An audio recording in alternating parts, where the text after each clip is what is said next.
What's that he want?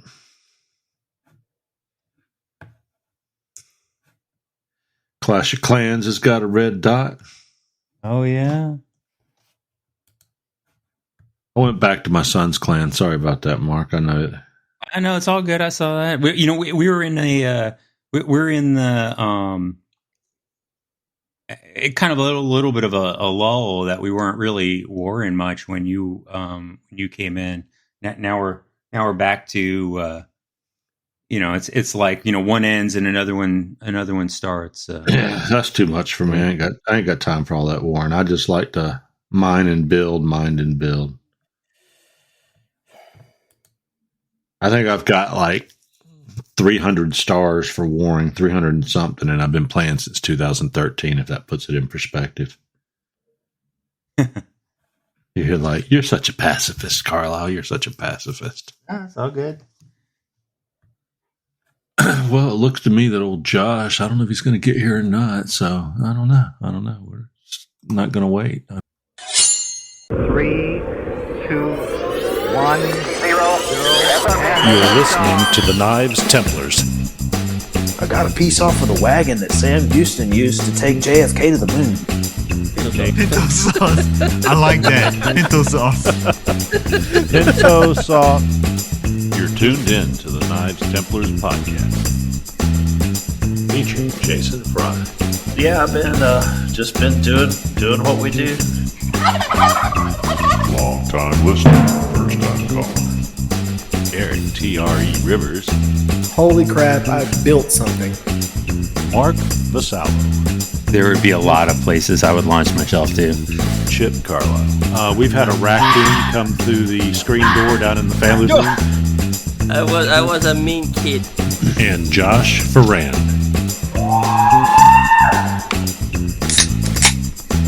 And now, broadcasting across planet Earth, it is the Knives Templars, coming to you live from Porkhouse Studios right here in Hartselle, Alabama, and scattered across the country.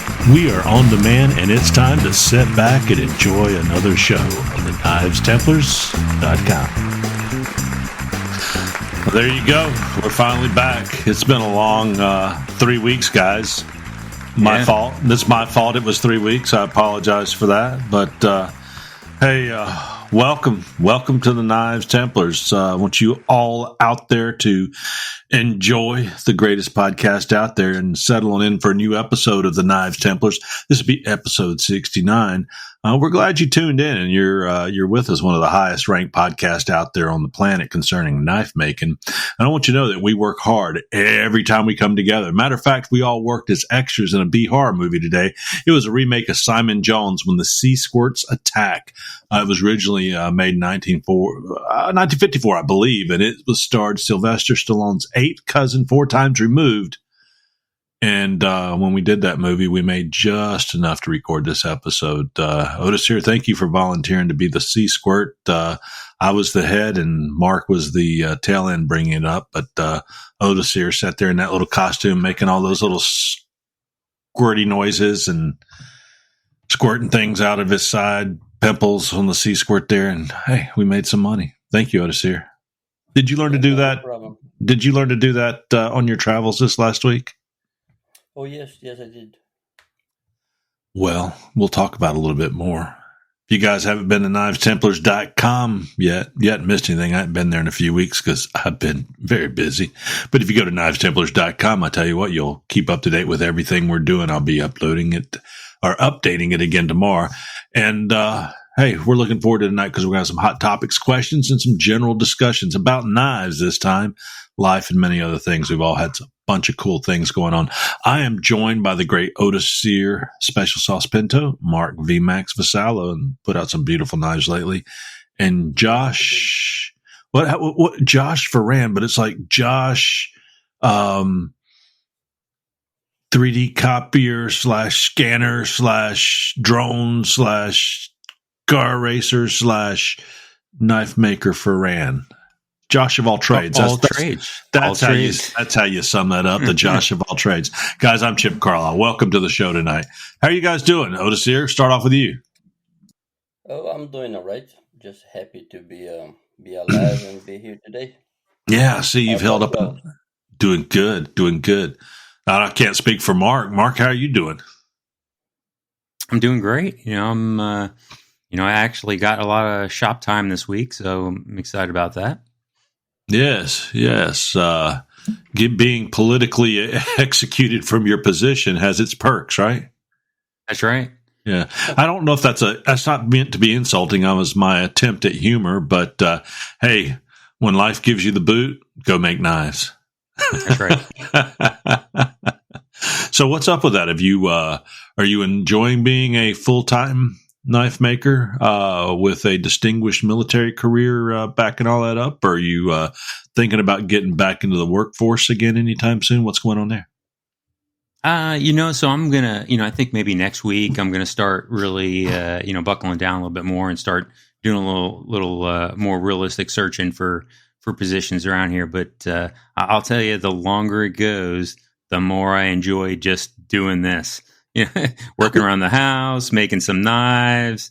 Just basically what I feel like I still stay super productive, but just on my terms, And that's a nice place to be. And I tell you what, I can't say it enough. I got 6 more years, and I'm going to open up full-time Shegman Kniver. And that may be one knife a day, one knife every 3 weeks, and one knife every 6 months, or who knows. But, yep, I'll be full-time. I think mostly it'll be smoking a pipe and drinking a little coffee out in the shop and just kind of sitting back and taking it easy. So, Josh. Going Gandalf food, you're going to be going Gandalf. Oh, yeah. I think the beard's up to about 3 inches pulled out long right now, so I've got another 15 to go before I kind of that's my terminal velocity when it comes to growing a beard. Terminal length is about 18 inches on me, and then it just gets scraggly after that and loses its fullness. Looks a lot like the beard of Josh Varan of his youth. It'll get thicker as you get older, Josh. Trust me. And you don't look bad. Don't get all sad. But I'm going full beard again. As a matter of fact, on the sides here, I have got little twirlies on the edge of the mustache that I can turn up now if I want to wax them. So I'm getting there. Josh Varan, how are you, friend? Doing well. I'm excited to get back in the shop and actually do things. I've got 3 knives I want to get done between now and Christmas, and then those are the ones that need to get done. And then I got a buddy of mine, Mark Anderson, does some stabilized wood. He's also a bladesmith, and he sent me a care package with a bunch of wood, stabilized handle material, which he sent me a bunch. And he also sent me 2 twist bars of Damascus that he made that I am going to stack up and do a multi-bar twist sort of deal on that. So I'm really looking forward to that. I've got a Damascus billet ready to go, so I'm excited to actually make knives again now that the weather is cool. Well, good for you, because Otis here just got up and walked away from the screen. I think when you said twist Damascus, he got PTSD and walked away. He'll be. My spidey senses tell me that he's got something to show us. Hey, you're probably right there. You're probably right. He's had an exciting week, too. We'll talk about later. Hey, I'll get it out there tonight, man. I tell you what, I've been gone for 3 weeks between business. Crazy stuff happened in the business world. And then on top of that, I do want to say something. I lost my mother this past week.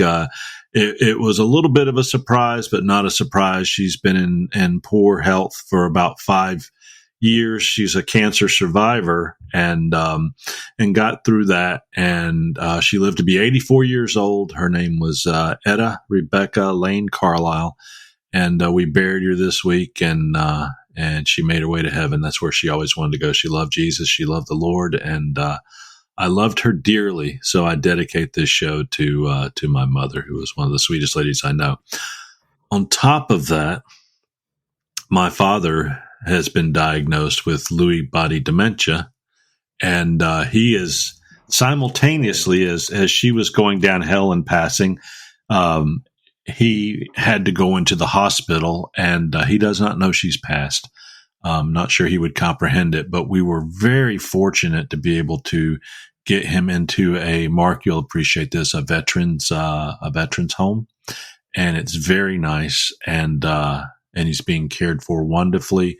Matter of fact, my sister has been a primary caregiver for years. We were able to find a very nice lady in the Amish community that's very loving, and she travels to stay with my father during the day for about 6 hours, and then family can get there and spend some time with him. But I have a feeling he will be visiting the Lord to see his new home here shortly.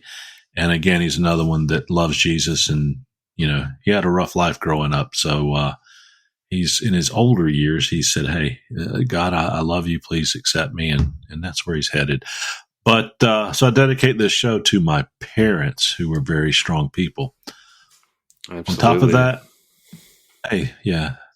On top of that, I had some delicious seafood from the East Coast this week, so it wasn't all bad. Let me say one other thing, Mark. So my mother was buried in a VA cemetery that services all of the armed forces, and while she did not get a military funeral, she was buried and had her service and everything there. And the military service members that were there, the way that it's run, the way it was laid out, the way the grounds were maintained, such a beautiful thing. It just made me feel so much more pride in our military as how they take care of our veterans that choose that path for eternity, for their earthly bodies. And my mother was buried a few feet deeper than the normal because my father will be buried on top of her, so to speak. Her, what do you call the concrete thing they put down in the ground? I would call it a sarcophagus. Yeah, that's what I was going to say. Yeah, when his will set on top of hers. So, but the white stones and everything, gosh, it was so beautiful. And I'm not a person that goes back to visit that kind of stuff because I believe in the spiritual realm as far as God and such. But what a beautiful resting place for them. So, anyway, our buddy Mark VMAX is a wonderful veteran of the military. So, just like to point that out. I just love what and how they do things. So respected. So anyway, I do plan to get back to making that knife I've been making for 4 months tomorrow. I've got the guard all drilled out. All I got to do is take my little files to it and get it to fit that blade. And eventually I can get it done. And then I'm going to smack out about 10 full tang, slap on some scale sides, make them very pretty, and just give them to a bunch of people that's touched my lives over the last few. I was taking notes. You know, my thing about people and blessings and doing nice things for people that are blessed. And if I see that you need a blessing or you bless other people, and you'll never know if you're that person, I surprise you with it. So don't come back to me going, "Hey, I'm blessed." I present you with a knife and just say, "Hey, I love you," and keep doing what you're doing, or feel God's love, or this, that, and the other. I encourage that. So I've got about 10 knives after this trip that I need to make for people, just as my way of saying thank you. And that'll just leave one more knife for the guild knife, and we'll go from there. So, Otis here, everybody wants to hear it. We saw the most beautiful pictures from you this week. Walk us from getting on that airplane to walking back into Laurel, Mississippi. I have a plant, Laurel, Mississippi. We have a plant. Look it up online, guys. We have a poultry plant in Laurel, Mississippi, where one of my locations. With that being said, you live in Laurel, Maryland, and just so you know, I was in Laurel, Maryland twice this past week. And you were in. No, you weren't. I was. We stopped by very quickly when I came into town. I did go through Washington the first night I was there, but then we went to pick up my wife from Baltimore Airport, BWI, I believe it's called, and went over to Laurel to visit a cousin very quickly. Went to Delaware and all the things I talked about we did here. Then we went back through Laurel as I was leaving town because my wife wanted to stop in and see an elderly uncle that's in that has a assisted living home there, so we stopped there. So I was in Laurel twice, and you weren't even in town. So, but tell everybody where you were, because that's even more exciting. I wouldn't have been in Laurel either. Yeah. So we've been thinking about what to do with our empty nesters status. So we decided to start traveling the country and seeing the beautiful sights that this country has to offer. Yeah.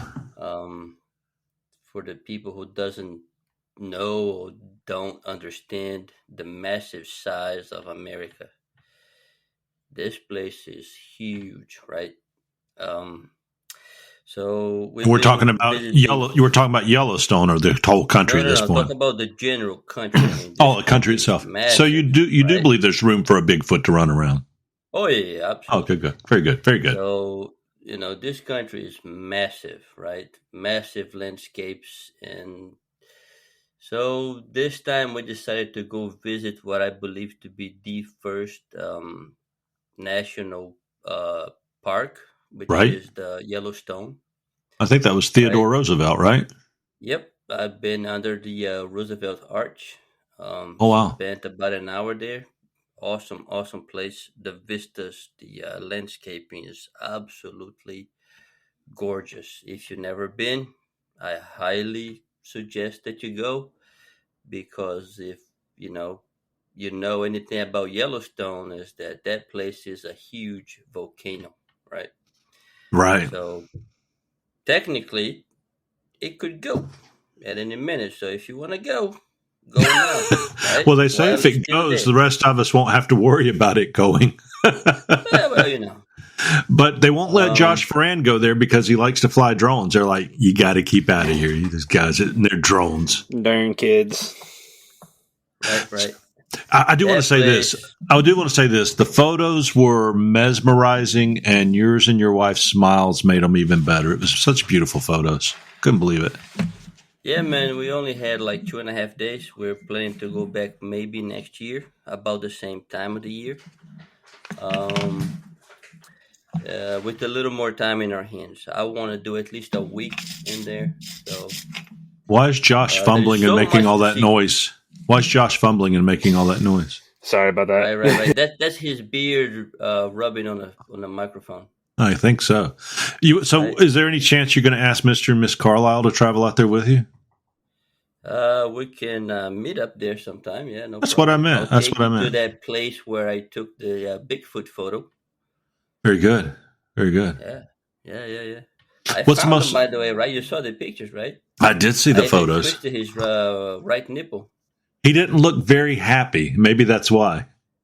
Yeah, sometimes you got to do what you got to do. I mean, I found the guy, said, might as well. Yeah. Well, I actually gave my Bigfoot story from 1978. I told my Bigfoot story to a group of people today that were interested in hearing it, and walked away with some people that thought I was utterly crazy, and some believing me, and some that talked to me afterwards and said, "Would you tell me more?" So hey, it's always a mixed bag. Let me tell you something. If there's ever a place that he exists, it's got to be somewhere up there, Okay. because the vastness of the landscape, the vastness of just trees and woods and mountains and valleys, where I am absolutely sure there ain't nobody there. There ain't no one in there. So that is the place. That is the place. Now, That does place is Yellowstone awesome. does Yellowstone have? They have grizzly bears in Yellowstone. It's Yosemite that only has black bears, right? No, yeah, I spotted a grizzly at about 350 to 400 yards away. Close Didn't get enough. close enough to try and have a knife fight with the thing. Mm-hmm. So, lucky for the bear, I guess. So, but that was the only bear I saw. I like that old ad. I forget what it was Lots for. of bisons, though. Lots of bisons. Yeah. Did you go up for your? I think Josh is on fire now. I see smoke rising. But with that being said, did y'all? We're watching on video here, guys. If you guys are listening, his screen is smoke rising up. So either he's lit a doobie, or it's Josh of all doobies, or he's. Are you smoking a doobie, Josh? Where's that smoke coming from? I prefer not to answer. No, I'm multitasking. Oh, he's soldering. Yeah, it looked like he was smoking a doobie. Hey, which I wouldn't know. I've never smoked one. Highly doubt it.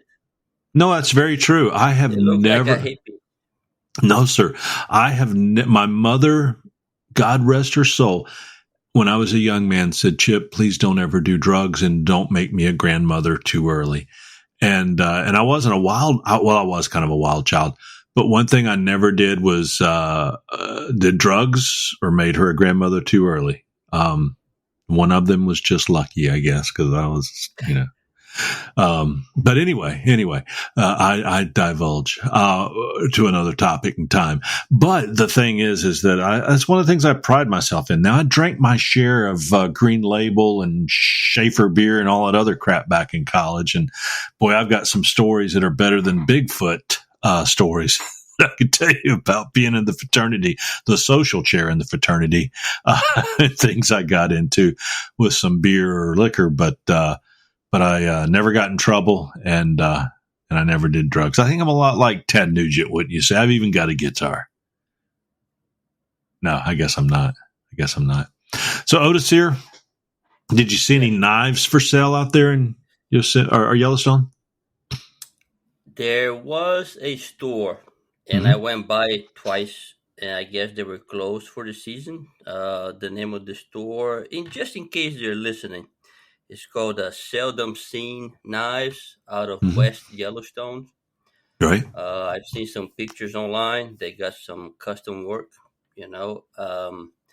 I actually had a knife that I wanted to try and have a trade or something, maybe sell. Of course you did. But they were closed, right? Twice. So I went there twice and they were closed. So I didn't actually get to put my hands on anything, but yeah. Yeah. I have a friend that went out there and he bought a knife somewhere in Yellowstone and brought it back home. And I showed him your knife that you presented me with. And this is back when you presented it. Was that 2 years ago? Anyway, I showed him your knife and he was like, I wasted my money. Because he had paid a few $100s for this knife, and it was basically an elk antler stuck on a roughly, it was a very nice shank shoved into an elk horn with some, a little stainless bolster on the front of it that was soldered in, didn't even fit tight. And he had paid a lot of money for that, and it came with a rawhide sheath. And I showed him yours, and he was just like, I got screwed up, I guess. Hey, what you need to realize is that basically what you buy in there is a piece of the state, the national park, right? It's not just a knife. You gotta say, okay, I bought this at the Yellowstone, right? I would much rather say I traded my my Kershaw for this thing at Yellowstone with some guy named Otis Pinto.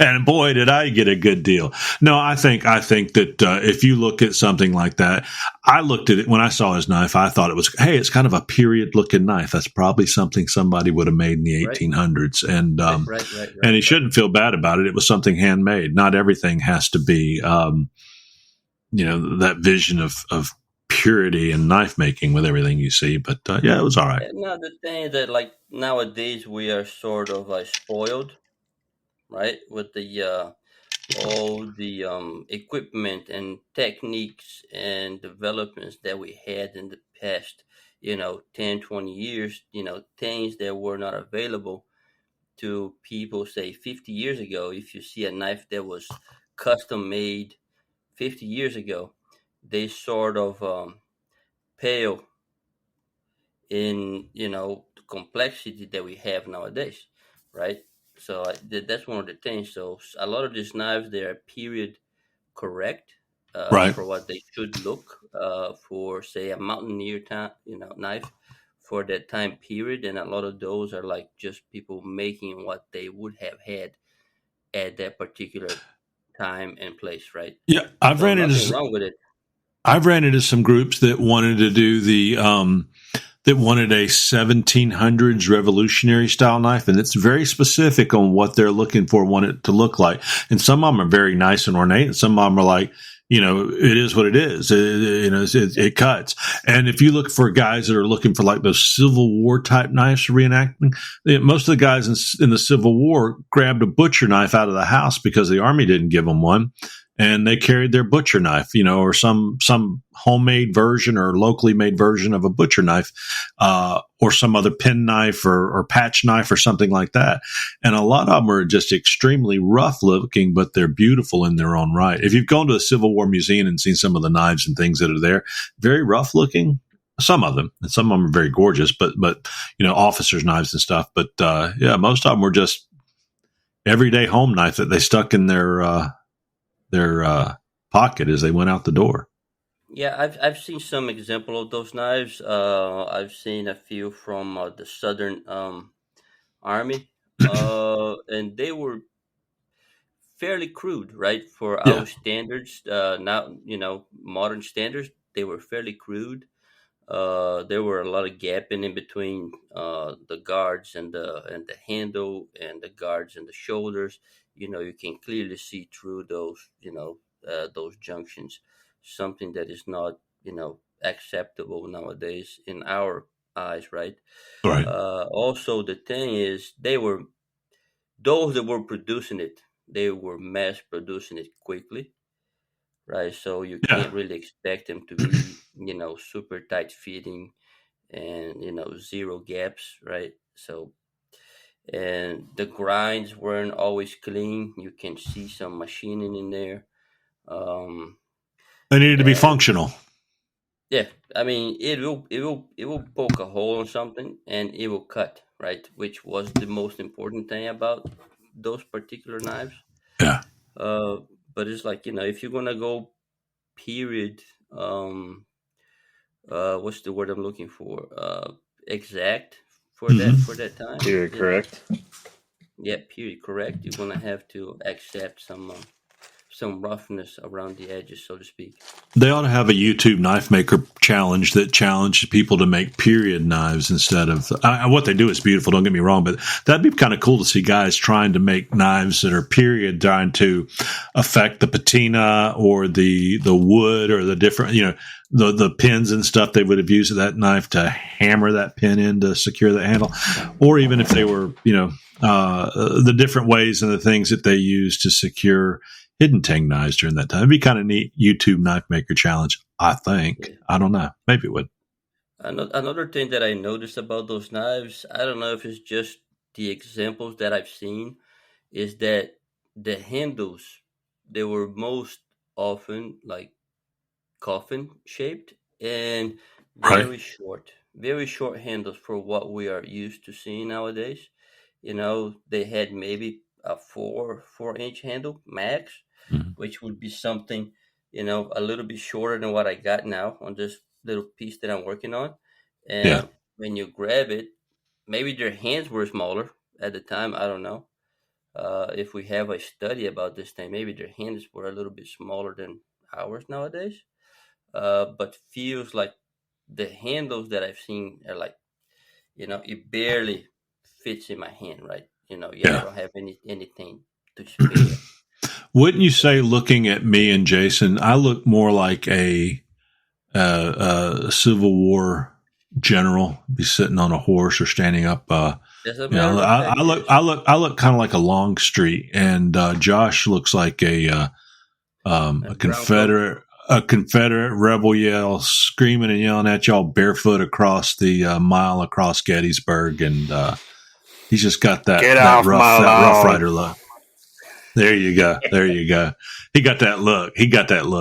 No, I've been hitting on your beard looks great. You look great. You just maybe it's the earthiness about you, Josh, and how he just got tired of making fun of me, so he's picking on you now. So no, that makes sense. I'm going to be sincere about this, Josh. The cows, the pasture, the forging, the blooming steel, the things that you do to make tooling, just all the things you do. I think you're a man that's fortunate enough to be born in this period of time because you've got cooler tools, but you would have survived Absolutely. just fine. And you probably would have invented the bicycle back in 1792. You're that cool. Yeah, I think so. You may have even invented. You don't look like the Wright brothers, but you look like the guy that could have invented the bicycle or the pantaloons. There you go. Pantaloons. I don't know. Josh, what's had you tied up and so busy? Man, I've been going for work. It's been going really well. Really good opportunity this year with the new position. Really enjoying that. Getting to see a lot of different stuff that you don't necessarily get privy to unless you happen to be in the industry. And it's just pretty neat. That I've learned a lot about the new position and just been traveling a lot for that. I cover Mississippi, Alabama, and Florida, so I'm always going somewhere. And when I am home, a lot of my time is spent not doing a whole lot just because I'm going so much during the week. But just been kind of enjoying learning, diving down the rabbit hole that is drones and things like that, which is pretty cool. But definitely ready to get back in the swing of things and start making some more Damascus, because that's definitely where my passion lies for sure. You ready for a hot question then, Mr. Damascus? Let's do it. This is from Living Bean. This is rapid fire questions tonight. It says, hello there. This is my first post here. I'm currently making a knife out of a piece of what I'm 90% sure is carbon steel. Can I use a file to sharpen and shape the knife with a final sharpening being done on my whetstone, or will I need an angle grinder and a belt sander? My steel can currently be bent with a bit of force over my knee, but will this be fixed with heat treating? Can I use a gas camping stove to heat until a bit past longer than magnetic? Can I quench it in old deep frying oil out of our fish cooker? Can I use a regular oven to heat treat it, or will it release stuff into the air? If the blade gets wheat color, can I leave it on? Kind of looks cool to me. Thanks for your help. And with that being said, I do want to say Pop's Knife Supplies. Pop's Knife Supplies was started almost 40 years ago by James Poplin and served the knife-making community industry for leading prices and actual shipping costs. Today, it's run by Alan Searles, Joey Berry, and Dirk Lutz, full-time knife makers, and they focus on customer service. Great products, great knife-making products, great knife-making tools. Check them out today. That's Pop's Knife Supplies. Josh, that's a complicated question. There's man just a posed lot to you. to it. I'm going to start with the color. Wait. The short. I know this one. The short answer for the monster of a question is yes. Exactly. So let us know how it turns out. But Josh, please elaborate. I'm short in my vocabulary. So essentially you can. The biggest thing, I'm going to start with the color because it looks cool, and I agree. And the answer is yes, you can leave that on there, but it will go away because what it is an oxide layer on it, and it happens whenever the steel is at a certain temperature and interacts with oxygen. So it can be rubbed off in time. So there's not really a lot of people play with like color bluing and things like that on the blades just to give them that kind of like patina look. But it's a patina. So, it may or may not stick around as long as you would like it to. I have left them on blades before and it looks really cool. But they can rub off. The steel that you're using, if you're not sure it's carbon steel and you can bend it, it's definitely not heat treated. You can check spark if you hit it on a grindstone and it throws long sparks with a star explosion on the end. Then there's a good chance that it does contain some carbon. How much, you won't know.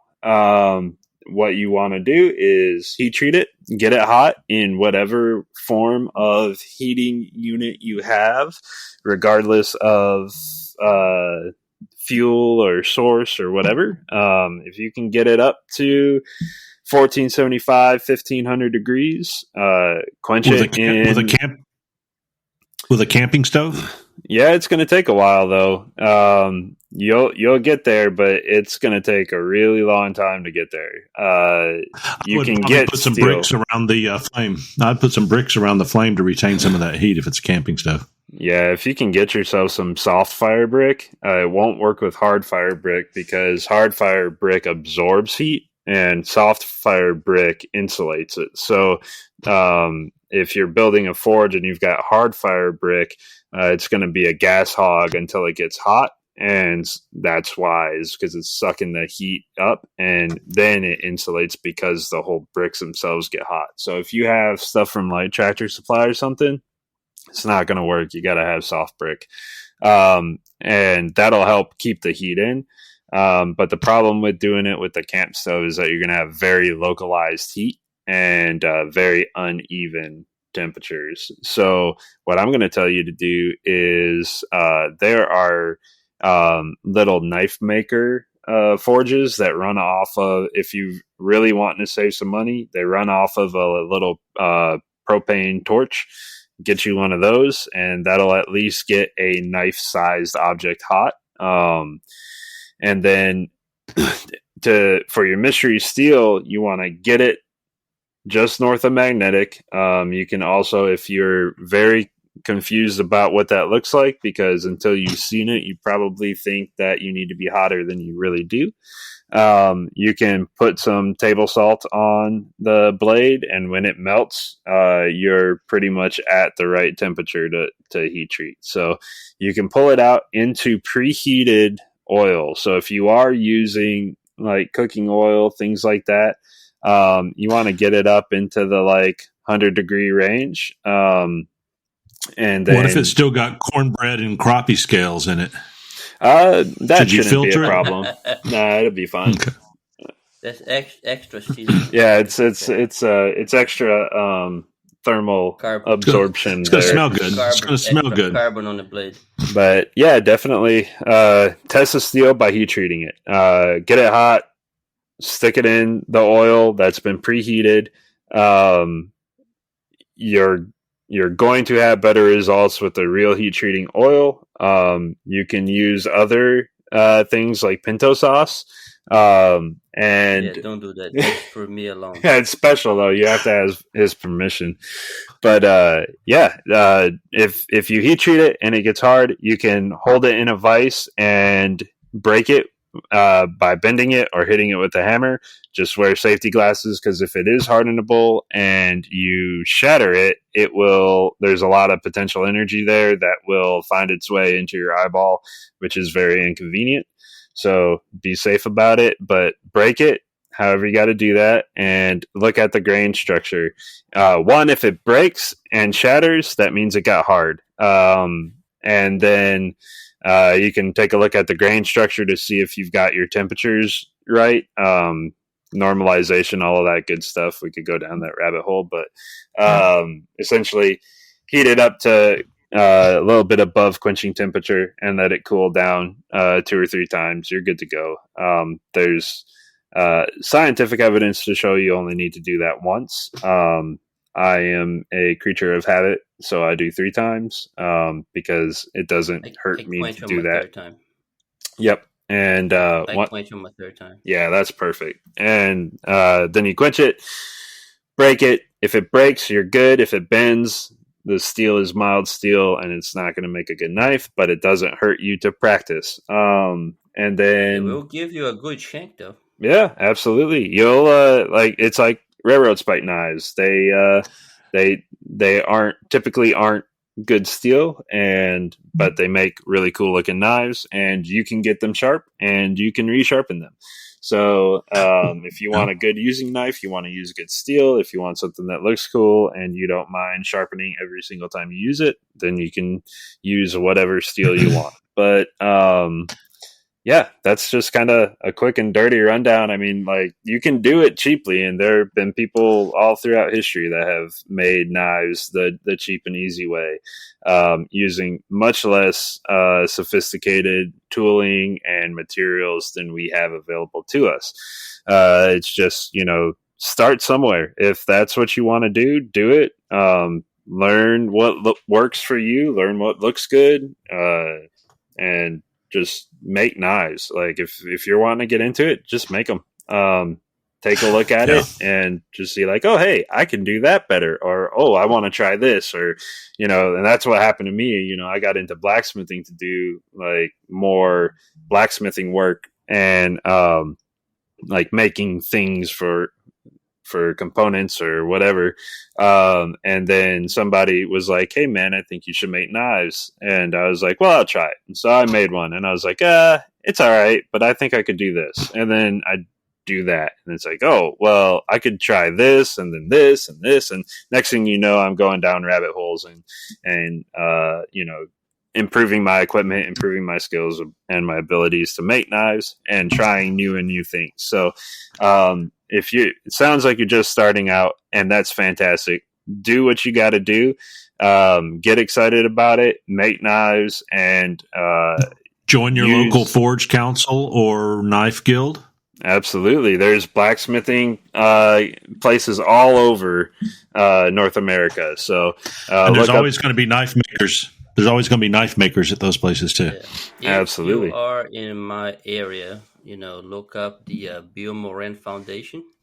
We have a meeting every third Saturday of the month, and a lot of good knife makers there. Really good crowd. Everybody there is happy to see new faces and help out wherever we can.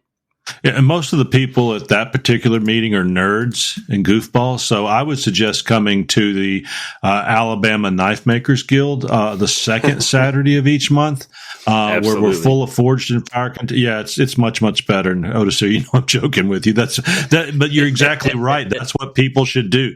Hang out with us knife nerds, and that's the name of a book too. But hang out with us knife nerds, and you're going to get better and better. And that brings me right to where that will take you as a Marabraid grinders. And you can go to marabraid.com. The owners, Eric and Kevin, they've developed one of the best grinders and accessories and tools out on the market. You need to take a look at their 3 packages. They got the mastery, the foundations, and the get grinding. To see what's right for you, you need to get in touch with them at marabraid.com. And when you call there, you're going to speak to one of them.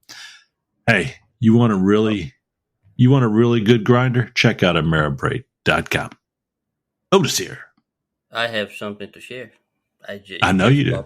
I could see you got the finger up. When I was talking about the Moran Foundation, I just remembered during the show last month, one of our members had his performance test done for Mastersmith, and I was able to watch it, right? He had this Damascus knife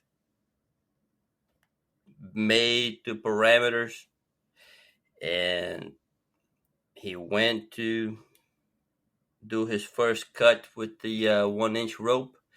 He went through that rope like it wasn't even there. One little slice and through that rope. Then he did the 2 cuts of the 2x4. Perfect. He shaved a little bit of his arm's hair. Clean. Then came the most nerve-wracking part that I've ever seen. He clamped that blade on a vise. He grabbed a pipe, put it on the handle, and he started pulling on that thing. I was nervous for the guy, right? My heart was beating so fast. I was like, dude, I hope with all my heart that your blade doesn't break and you pass this section right there. Turns out it came all the way down to whatever degree was required. 90 degrees. 90 degrees. I think 90. Yeah, right there, right at 90. And then when he released that pipe, the knife came back almost back to true. So he nailed to perfection the heat treat of that knife. Absolutely. So my apologies that I don't remember your name. I'm terrible like that. But congratulations, man. I am Congrats. happy for you, man. That was awesome. And it didn't even take that long, man. But for me, when he was doing that performance test on that knife, it felt like he was there for hours, dude. Because I was nervous for him, right? And I could see it in his face that he wasn't really super comfortable either, right? He was. I don't think nervous anybody about knows that what's going thing. to happen at that point. You hope that you've done it right, but you just never know. I know that. And it was one of the most awesome things I've seen done in person, on a knife test like this. So Yeah, I saw brother. Gary Graham with the Alabama Knife Makers Guild. He's had his second Master Smith knife performance test done because I think the first one expired. Journeyman, excuse me, Journeyman, and he had his second one done. And what is the girl's name that just got her MS? Fisher. Yeah, I can't remember either. She did, yeah. She's like, I know what you're talking about. 16, 17, and she just got Karis Fisher, I believe. Just had her. She's a master smith, and she's less than 20, and she did his knife, and he was kind of proud of that. But I sit and like to watch Kyle Royer's performance test for his knife on YouTube, and it's just amazing what they put those things through. It's Ray. What's Ray's last name? Come on, Josh. Ray Kirk. You see him doing a lot of performance tests, this, that, and the other. Another neat thing. Yeah, it's pretty amazing. Not saying you need it, though. I will say, though, if you use TR Maker from tr-maker.com, they're from Istanbul, Turkey, but they get things here in a few days from the other side of the world. You need to check out Ucel's line of knife-making tools. They make your job easier and more precise. They got a series of tools. They've also got grinders and many other things. So check them out at tr-maker.com. Mark, are you feeling a little verklempt that we've left you out of the show thus far? I'm so sorry. I'm seeing you're sitting there holding Squeaky, or what's the dog's name again?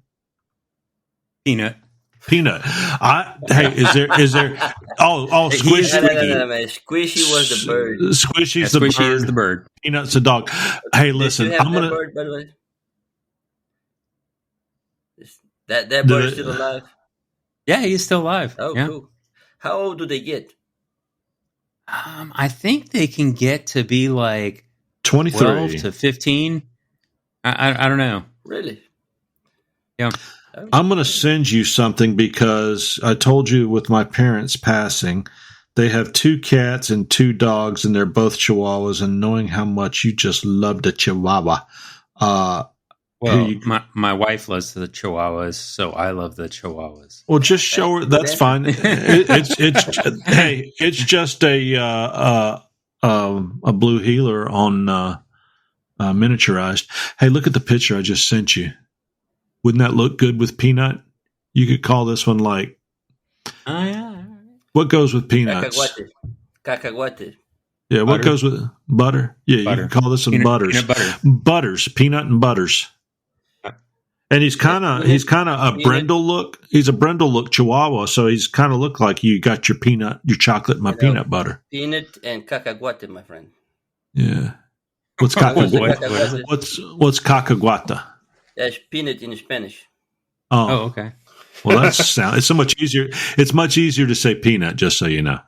Hey, you gotta be flexible. I guess so. Mark, what you been up to? I know you've talked about, that you've had some time off here and what you might be doing over the next week. Because what you didn't say is your wife said, you've been having too much fun. Get out of the house. So tell us a little about these beautiful knives you've been pumping out. I've been seeing some nice work from old Mark Basello. Absolutely. Yeah, well, so I finally got that Hidden Tang knife done, and I don't know where. Oh yeah. Is that the picture I just sent you? Yep. What's that? All right. Yeah, so I just got the Hidden Tang, I think the end of last week, done. It's just not sharpened. I got to sharpen that up. So really happy with how that came out, and so yeah, I'm pretty happy, and I'm starting to work on a sheath on that. I started designing what I want to do for a sheath for that one, and right now I have 3 more in. That I just heat treated in the heat treating oven today, and 2 of them are being tempered as we speak. Ooh. So I have, I have one of them came out of that Farrier's brass. I sent everybody a picture of the, I did 2 pieces. I heat treated the knife. Becoming quite the maker there, my friend. Quite the maker. Yeah, there you go. Yeah, no, I did the Farrier's rasp with 2 pieces. I heat treated a scrap off of the tang or whatever it is of the file, and at the same time I did the knife, right? And so I went in the shop and then snapped the tang just to see what the grain looked like, and did a couple grain refinement cycles on it, and then basically heat treated it like 1095, and it came out super hard, and was pretty nice. So that one's hopefully going to come out good, and I have one of those mini hunters that I've been making that was in there, and then another one of those Alabama cleavers. So all 3 of those are going to be Christmas presents. So that's my wife is like, "Hey, is everybody getting a knife for Christmas?" I was like, "I guess they are now." Am I on your list? Well, I don't know. Hey, you're going to have you been to naughty or nice. And what do you prefer? Oh well, it depends if you're male or female. No. I wasn't going there. I just meant, if you want me to be an ass for a knife, I'll be an ass for a knife. Oh, okay. Give me a damn knife. Hey, so are you selling any knives? Are you just doing you presenting people with beautiful knives? No, right now I'm still. So really, I said towards the beginning of the year, my goal was to sell some by the end of the year.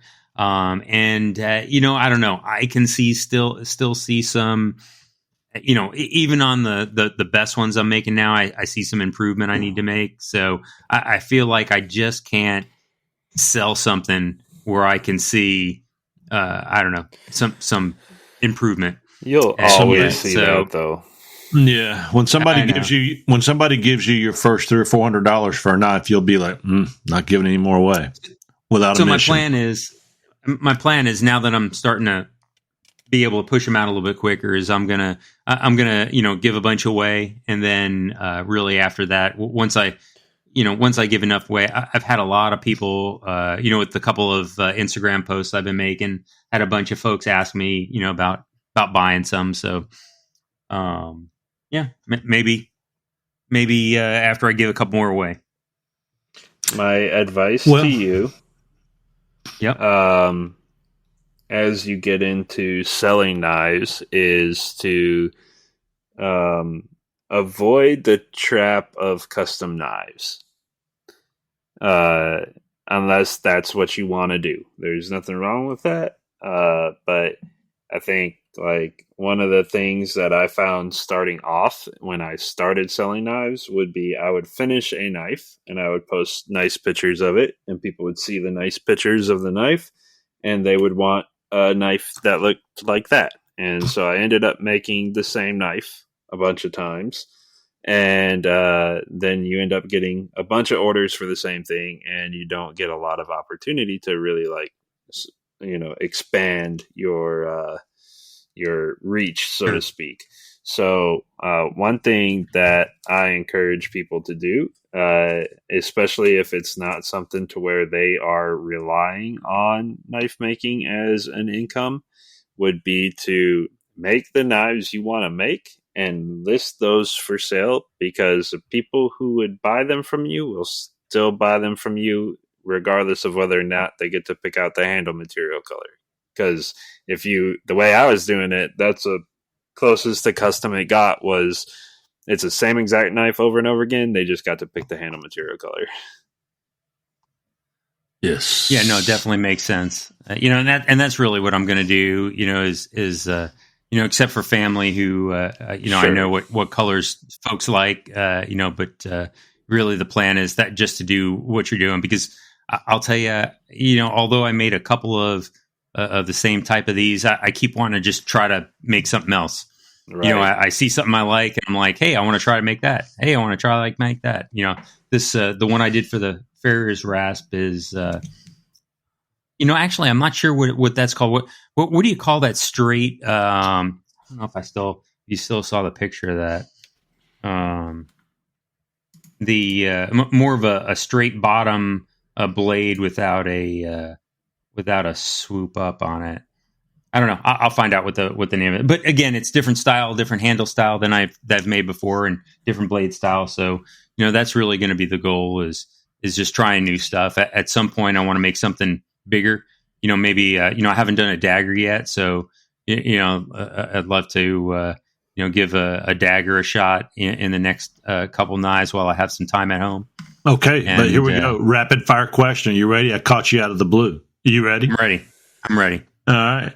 Petey Sworn says, if you were going to recommend a single book on knife making to someone who wanted to get started by making their own knives, okay, what would be the best book to buy? Also, which tools make a knife making easier, and what would you use if those tools were unavailable? Okay. What is the easiest and cheapest way for heat treating at home without buying specialized equipment? 3 questions. Oh my gosh, that's a lot of questions. Single book. Jason Fry's book, of course. There you go. Yeah. So I would say I would buy Jason's Fry book regardless if a single book or not, right? I think that's a good book to have, regardless, because it's a great book with a lot of tips on it. But if I was to pick one book that I do not, and I don't have this yet, but I wish I would have bought it, and I'll probably get it soon, is probably Knife Engineering. Yes. Yeah. I would think, yeah, I mean, I keep reading excerpts out of it and keep hearing people talk about different things just to understand the metallurgy and the things behind your knife, to understand why the metal's doing the things it's doing. I think is really just an important base to have. And so yeah, I'm gonna. That's on my list here pretty soon. It doesn't have a whole lot of pictures there. I don't like it. That's right. So Jason's got the pictures. That's why you almost need 2, right? You got to read the words, and then you look at Jason's book for the pictures. Wayne Goddard's $50 knife shop. Yeah, he teaches to make knives. Yeah, it's an old book, but it's a good book. Teaches to make knives without a large investment. Or if you're under like 25, then you don't read books. You just look at YouTube. That's true. That's another great advice. Yeah, there's a lot of good material there. Yeah, I was watching my buddy. What's his name? The guy with the chili pepper. Funny, I used to worship him. I can't think of his name right now. I've got memory issues. Trolsky. Yeah. That guy. He shaved his head all funny. He looks goofy now. He got no hair on one side. He's got a comb over on the top, no hair on the other side. Nah, man. You are a baldophobic man. I don't like you anymore. I don't know. He looks like he should be in like a pair of satellite pants going space pants. I don't know. He just looks. He got that look. I mean, he was Trolsky. He was cool. He had the military kind of look and cut and driving the Jeeps and walking down the forest. Now he looks like space pants. Trolsky worries me when I watch those videos and he's shooting sparks and all that stuff right up against his like wall that's right next to. It seems like he has paneling or something on his walls.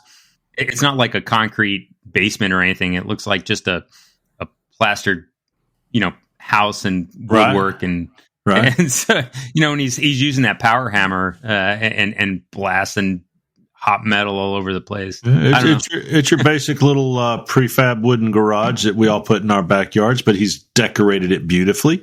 But I just don't know. I'm not giddy with that haircut. Otisir, it's either go bald or leave all the hair on. This whole comb over mohawk is like, Still like the guy. Can't remember his name. Do you? Huh? Do you? I love his knives. Yeah, there's just a simplistic beauty to them. They're gorgeous. His handles, his chili pepper. I mean, the emblem on his knife. I'm not judging the size. Talking about his chili pepper there. I'm not judging the size of his pepper. I'm just saying that the size of his tang. But yeah, wonderful guy. He's forgotten how to speak English too. Now he only speaks Polish. Yeah, you watch his videos now. He speaks Polish. Oh, I'm gonna have to learn Polish. Just gonna have to learn. Yeah.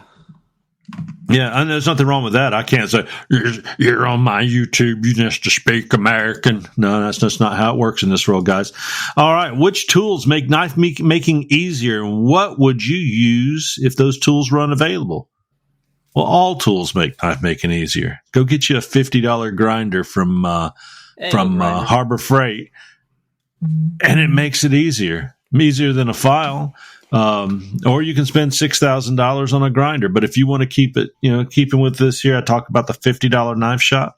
Go get you a 1x30 grinder from Harbor Freight. There you go.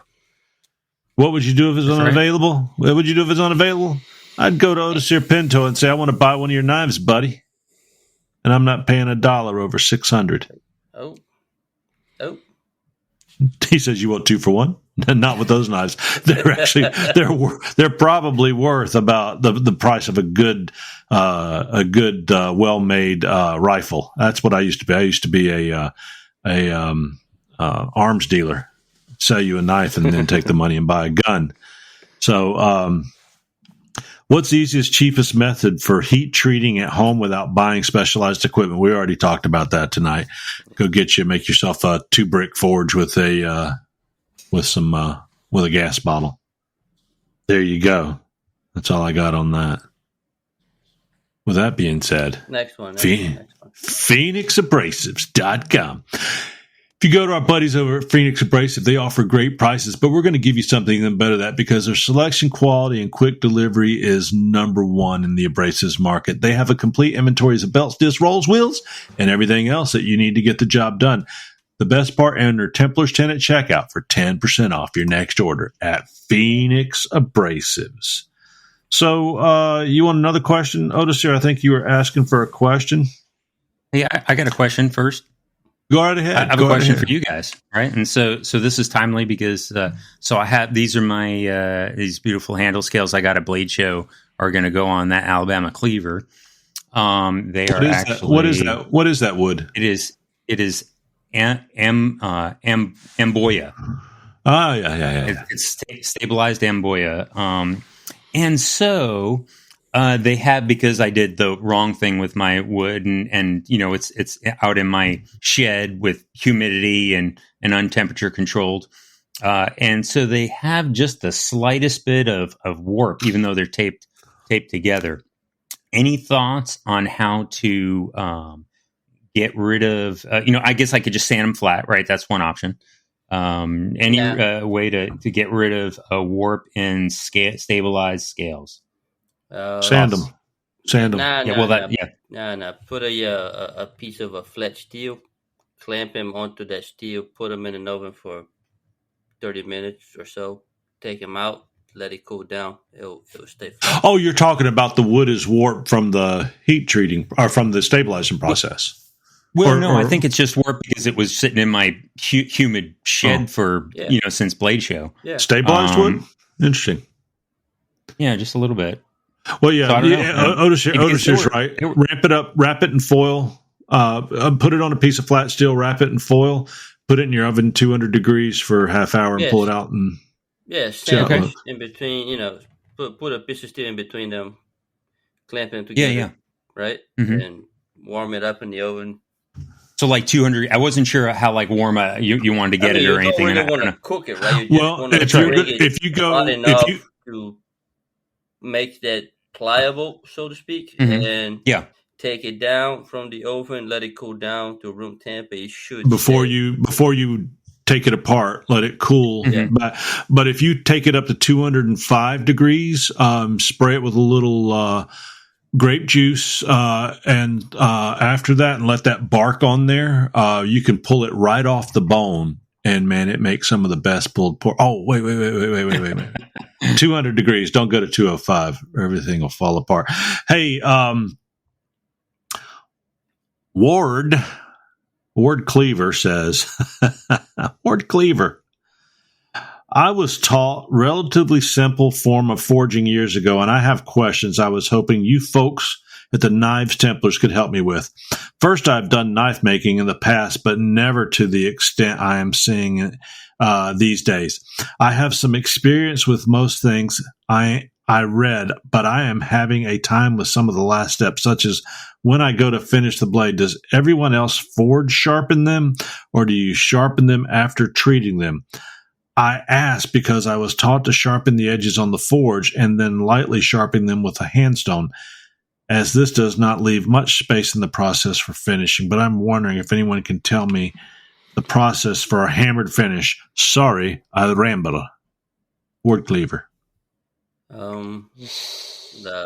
I got one thing to say about that. Go watch Mr. Rivers' YouTube channel. Yeah, he just made one, didn't he? Not too long ago. Yeah, he's a master forger, hammer and anvil. He can probably teach you everything you want to know. That's my best answer right there. So to add to that, one thing to keep in mind, if everybody always talks about forging to sharp. The thing you need to be careful about with carbon steel is that they do this thing called decarb. So if you get it hot, the outside surface is going to decarb, which means it won't have enough carbon in that outer layer to get hard. 5160 is really bad about it. 80 CRV2 is really bad about it, but all steel does it at some level. And the thing about going like forging to sharp, because I do a lot of brute to forge and forging to shape, and to where I don't have a whole lot of material to grind.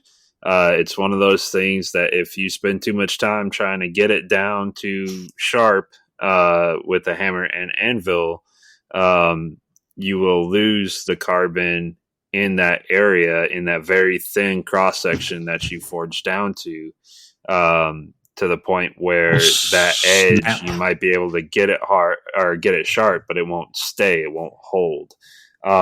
So leaving yourself just a little bit of thickness is a good idea, because I've had blades where I spent way too long forging that wouldn't even heat treat on the bottom little, like probably 3/16 of an inch around the edge, around the cutting edge, just because there was enough decarb loss there. And when you're talking about forging to sharp, what you're doing is you're actually taking softer steel and planishing it down to an edge. So a lot of like your old scythes and things like that, they would have sharpening anvils, and they would do it that way. But those steel that they would use, because it was so big, high carbon steel was really hard to come by. So they were typically like iron or very low carbon steel, and so you could sharpen them with a hammer and anvil, and then touch it up with a stone.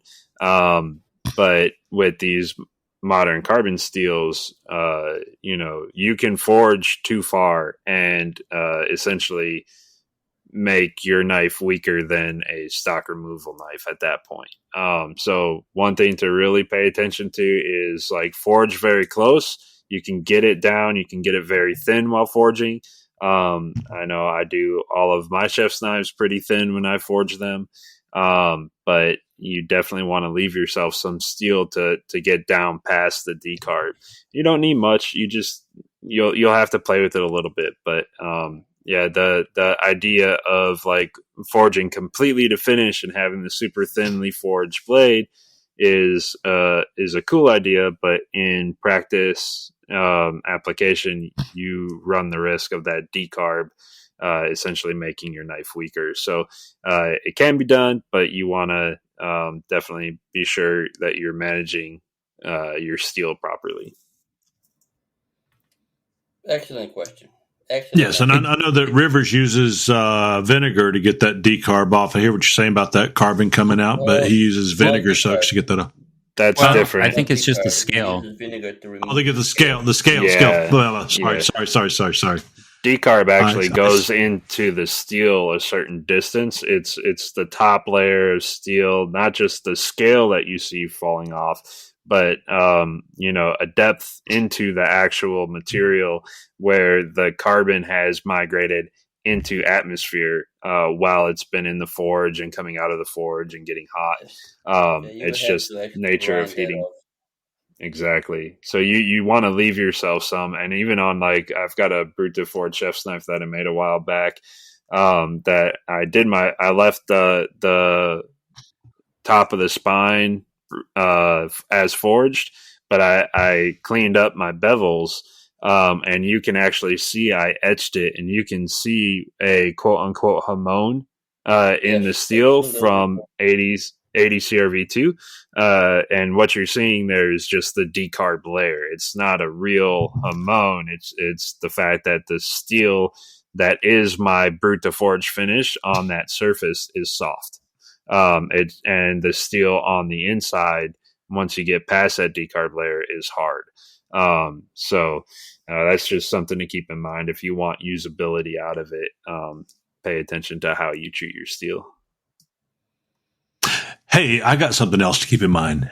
Listeners, if you're out there looking to become a bigger, better, brighter, healthier you, I want to recommend today, you need to have a good vegan protein powder meal replacement. Great flavors like peanut butter, cookies and cream, strawberries, and so on. But plant-based protein powder with amazing taste, a great meal replacement. Did drinking a vegan meal replacement become a chore? No, you found a great source here with UpNourish. You can find them at upnourishbrand.com. And their chocolate, their peanut butter, their strawberries and cream powder taste just like a smoothie. I've been drinking it for months now. You can shake it or blend it. You can add fruit. You can add other things to it, and you have a nutritious meal. Their superfood protein powder is packed with 54 nutrients. Whether it's a breakfast, lunch, or a grab-and-go snack, check out UpNourish today at upnourishbrands.com. UpNourish. Good stuff. I like it. Hey, one thing to add to the decarb thing is that does anybody watch Knife Steel Nerds YouTube channel? Yes. Yeah. So I was looking at while I'm drinking my UpNourish. There you go. They did. I don't know if it was an older one or newer one, but I was looking up stuff about decarb last week, and it was actually an episode on instead of using foil packs, using the coatings that you can put on there to seal, keep the oxygen, because I think that's what really causes the decarb, right? The reaction of it has to be in an oxygen environment, right? And so when you put stainless in those foil packs, it keeps the oxygen out, and then it eliminates or reduces the decarb. And so it was actually on the coatings to put for heat treat, but I think it also gave a really great explanation of decarb, and he had some microscope pictures of the thickness of the decarb layers, using different temperatures and different coatings. It was really interesting,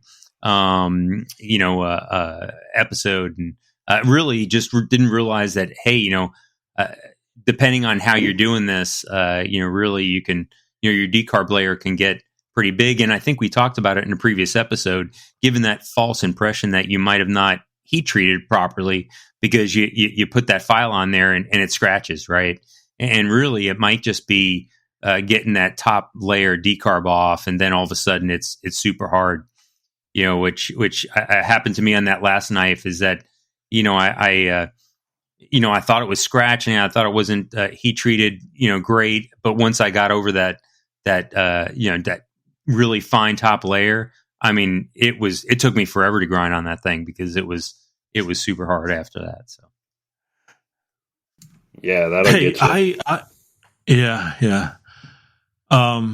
This next segment brought to you by castingcrafts.com. You can check out the styles and patterns that Emily produces to make knife handles striking and one of a kind.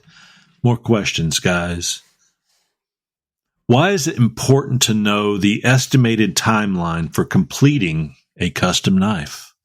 Why do you have to manage your timeline to make a good completed custom knife?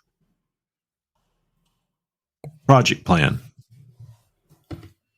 All right, who here's ever installed a set of handles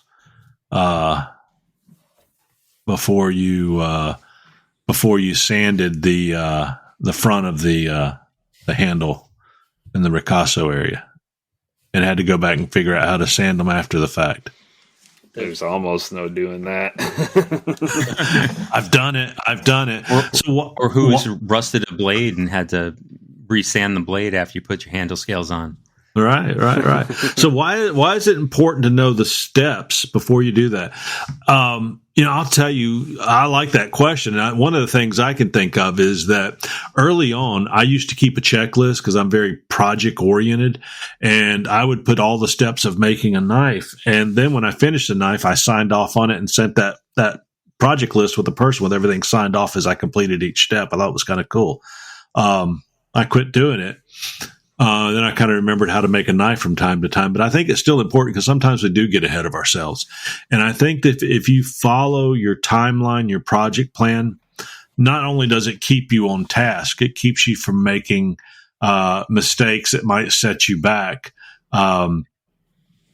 several steps or paying attention to what you're doing. I remember one time I went and I had drilled an extra hole in a knife and it was wrong. So I just moved the hole up to where it needed to be for my pins to go through. But then when I went and drilled the handle, I drilled holes through all three holes in the full tang knife. Oh, no. So I had this extra set of pins that were off center and didn't work for anything. And I'm like, I had these segmented scales that I had made that were really nice looking. So I tried to figure out what to do. So I bought I had 2 mercury head dimes. And so I roughed up the back of one of the dimes and I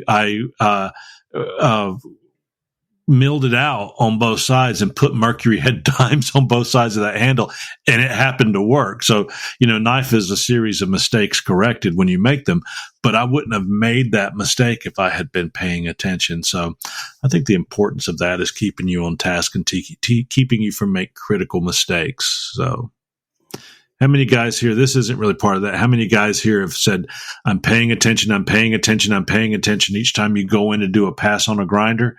But in between all that paying attention, you don't pay attention one time and you go in at an angle and go, crap. I just bit into the knife. You can sit there and force your brain to pay attention. And then it just says, shut down, blue screen of death. Y'all know what the blue screen of death is? Oh, yeah. Josh knows the blue screen of death. He's unfortunately. All right. Next question. Fire questions.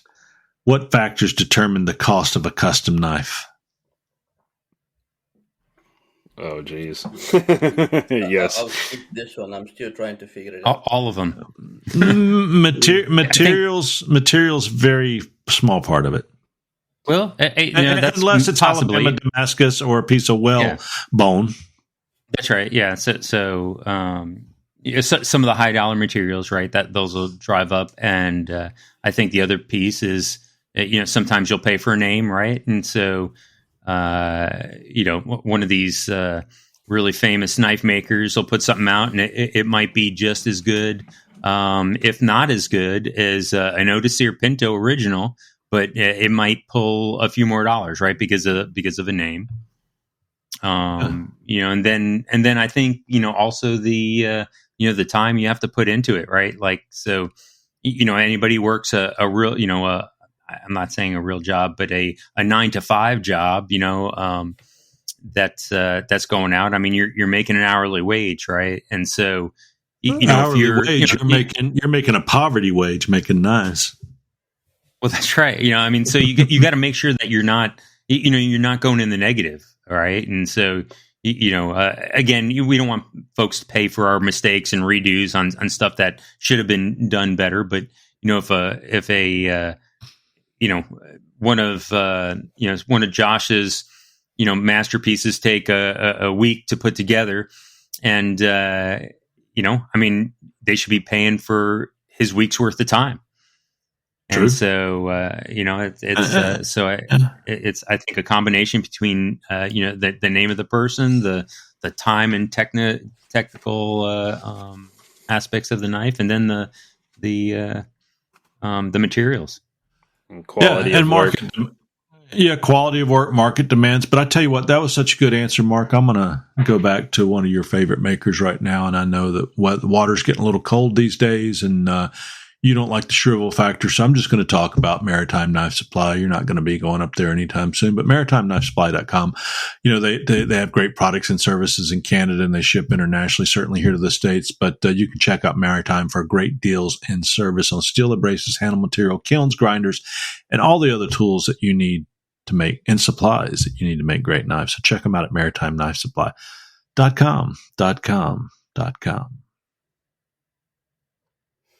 You bought anything from Maritime lately?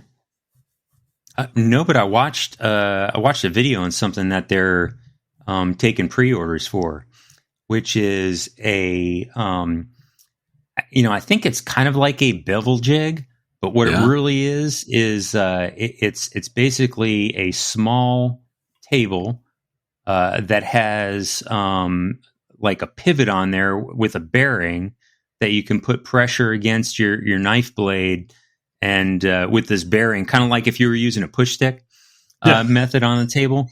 Well, this is, if you look it up on Maritime Knife Supply, it's kind of like this little lever, and on the end of the lever are two little bearings, and they'll sit against the blade as you drag it across this little mini table.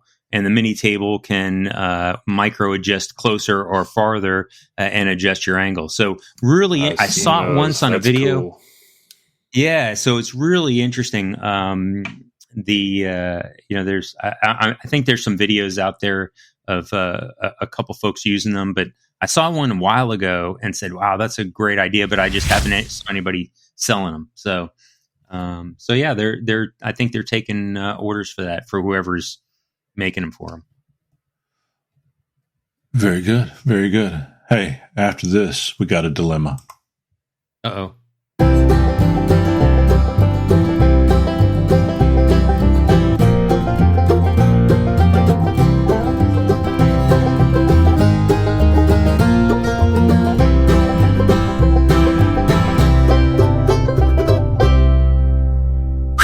Everybody got to take a breath.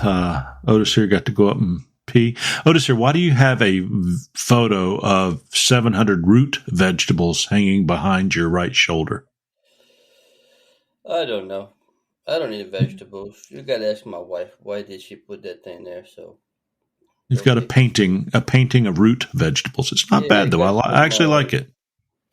Yeah, I got some, you know, onions and carrots and rutabaga and all that. Yeah. Rutabaga. You can tell I'm from down south. Rutabaga instead of rutabaga. Hey, dilemma. Guys, guy comes up to you, says, "Hey, I want to buy a knife for my son." And you obviously see his son is 14 years old. How old do you have to be to buy a knife? How old do you need to be to buy a knife? How old do you have to be to buy a knife? How do you have to be to buy a knife in the United States? I mean, oh my! If you're an adult, have to be to have enough money to buy a knife. You have to be 18 years old to buy a knife in the United States. Did you know that? Huh? 18 years old. It's a fact. Kid walks up, wants to buy a knife from you. He's 14 years old. He's holding several $100s, and he wants to give it to you. And you go, "Sir, I can't sell a knife till you're 18." His dad walks up and says, "I want to buy this knife." He has that money, and he's going to buy his for his son. You know he is. Do you sell him the knife? Absolutely. Yes. It's his responsibility, right? Like if it's just a buddy of his that's maybe not related to him, or I'm not going to check IDs, but again, if somebody's parent goes and buys a knife, it's their responsibility to be able to know if their child is old enough to use that tool More important properly. question: who is enforcing such law? Well, the federal government ain't nobody is enforcing it. I mean, how many people go to Walmart and grab a box of knives out of the shelf and go and pay at the counter, and they ain't checking nothing. You cannot. It's only enforced when you get sued. You cannot buy knives at Walmart or any other place unless you're 18. Says who? You can grab it off the counter and go to the cashiers and Federal government, and if they're not enforcing it, it's just as bad as selling beer to a minor. Well, we ain't going to argue about that, but I've been carrying a blade on me since I could. Well, it doesn't mean. I mean, when I was 8 years old in Cub Scouts, I had a Cub Scout knife. I mean, hey. But interesting enough, that's what I'm saying is that I think it's two different questions, right? It's not how old you are to carry a knife or be able to use a knife, right? And so, I was in Scouts, right, and we're getting kids whittling chips, right, because they displayed properly use of knives, right? And so, it's the question is, hey, what's the law say, and who can buy it, right?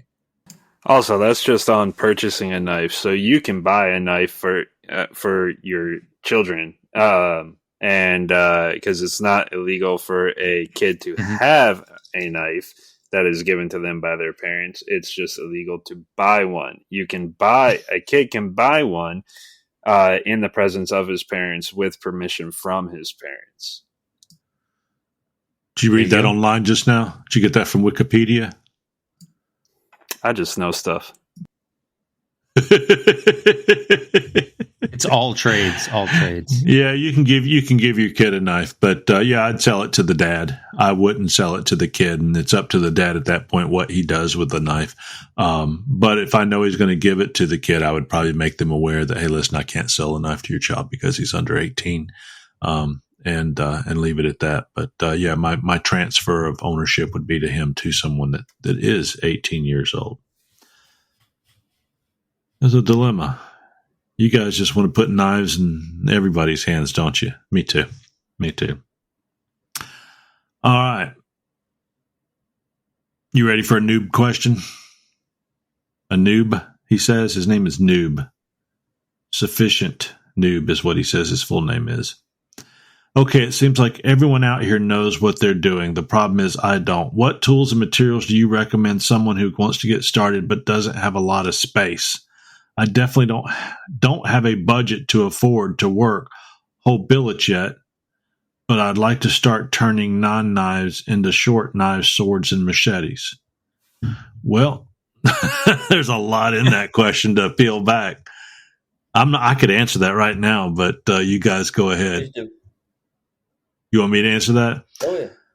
All right. Well, there's a lot of he's a noob, he says, and there's a lot of information out there, and there's a lot of everyone knows what they're doing, but he doesn't. What tools and materials do you recommend someone who wants to get started but doesn't have a lot of space? I definitely don't have the budget to afford to work whole billets yet.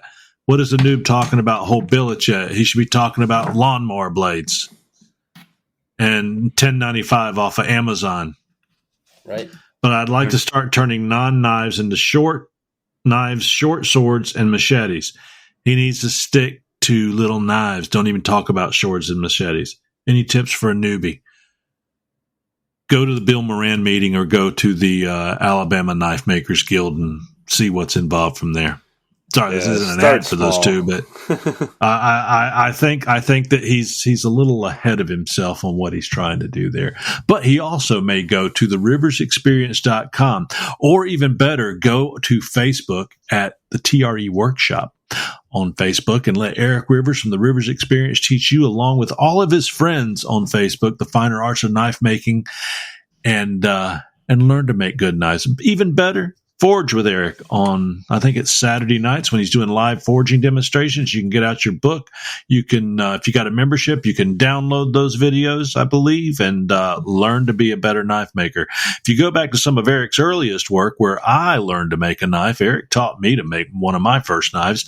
Certainly the first handles that I started making that were, I wanted to emulate some of the stuff he was doing. And you can go back and watch him working by hand on some of the easiest, earliest things that you can do to make knives. So check out TRE Workshop on Facebook or theriversexperience.com. But hey, now, 5 years later, I'm going to also tell you to go to Clark Iron Forge because I've been making knives long enough now that in 2024, I paid $4,000 for a 25-ton press at Clark Iron Forge right there in Franklin, Tennessee area because I lived 2 hours below him. I drove up and picked it up and was able to save $700. But if you don't live that close, $700 will have it delivered to your house. And that's Clark Iron Forge. They've grown from just a few forges to making hydraulic presses from, I think it's either 12 or 17s, 25s, and 40-ton hydraulic presses, and he's got his own line of forges out, and they're very affordably priced, and this man gets it done. He's a good guy. So check out Clark Taplin over at clarkironforge.com. That's all I have to say about that. That is it. That is it. I was going to say, those presses are nice. Yeah, you know what? The funny thing is I really haven't used mine that much yet. I've got to get done with this knife I've been working on for 3 months, which is about the time that I bought that press. I rushed home from Blade Show to get it. Yeah, I remember that. You abandoned us midway. Yeah. Otis here, Pinto. Go buy a press you never even used, so... I have used it. I have used it. I just haven't made any Damascus yet. I've heated up still and used it and pressed it. Squashing. What's that? Squashing soda cans doesn't count. Yes. No. The current knife that I'm working on, the guard was made on there. Squished it down from a piece of steel that would have been of no use otherwise. So I squished it into shape and ended up making my guard out of it. All right. Taj says, there's a lot of these kind of questions tonight. I'm thinking of getting into knife making as a hobby in the near future. And I have a couple of questions. Before I get to the questions, I would like to note that I just want to do small blades for now. That's very good, Taj, because you're not getting ahead of yourself. We don't need to go to machetes or long swords until you learn to make small knives. We like to call them chippers. My question, I don't have a very big budget, so what do you guys think is the absolute minimum equipment I should have? It depends. That's a loaded question right there. We've answered that question a lot. Yeah, we've answered that question a lot. Man, there's a monster depends. Do you want to forge them? Let's just say he wants to do let's say stock removal. Yeah, stock removal, right? It's a monster. Depends. Right? It depends. It depends. If you want to forge, the minimum you need is a forge that can get to forging temps, a couple of hammers, and an anvil, right? That's the minimum right there.